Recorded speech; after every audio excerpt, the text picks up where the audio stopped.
Hey my friends, I'm missing you guys a lot. I'm making this video to read to you, and this is my favorite part of our day when I get to sit up in the throne and listen to you guys read out loud, or I read the story to you and we get to talk about it. And it's kind of sad that I'm just sitting here at home reading it to myself or to my phone, but I want you guys to still read the story to your parents or your brothers and sisters, or even just to yourself, but I want you to still be reading it out loud so you're practicing your oral reading. But I'm going to read it to you, okay? So we are going to start The Secret Place, and I will try to show some pictures, but I'm not sure how easy it is because you guys know my book's kind of big and clunky, but there's where we're starting on page 33. So, The Secret Place. In the heart of the city where I live, there is a secret place. Close by is a freeway where cars and trucks boom, and a railroad track with freight trains that shunt and grunt. There are warehouses with windows blinded by dust and names paint scrawled on their brick walls. The lines on the telephone and electric poles web the sky. Smokestacks blow clouds to dim the sun. But in the heart of the city where I live, low down, hidden, a river runs. The water is dark and shallow in its concrete bed. Bushes and tangled weeds cling to the slopes of the concrete walls. Hardly anyone knows the river is here. Hardly anyone cares.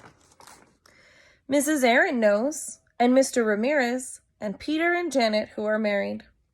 I know, and my father knows too.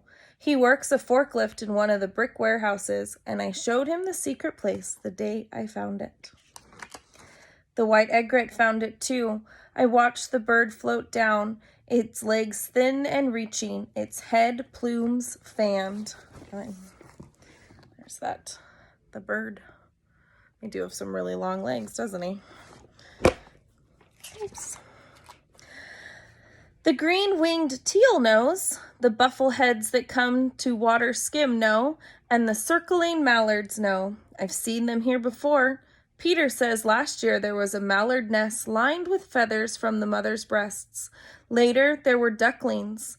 They'll nest here again, Peter says. I jump up and down. Ducklings, perfect! And there are some cute little ducks on that picture. Mrs. Aaron and Mr. Ramirez and Janet and Peter bring binoculars. They let me look through them. The sparrows lined up on the barbed wire fence seem big as mud hens. Peter tells me the names of the birds. He is like a bird himself, with hair the color of cinnamon teal. So you can see Peter pointing to show him the birds. And then this page is really cool. It's got all these different kinds of the birds, and you can see them, the different ducks and birds that are in his secret place. All right, let's keep going. In the heart of the city where I live, there is always noise. The growl of traffic, the snort of trains, the beep beep of a backing truck. The secret place has its own noise. The crackle of coots, the quack of teals, the rah-rah of the mallards that ring the sky. And that is it for day 1. So you'll have to look for the next part of our video. See you later.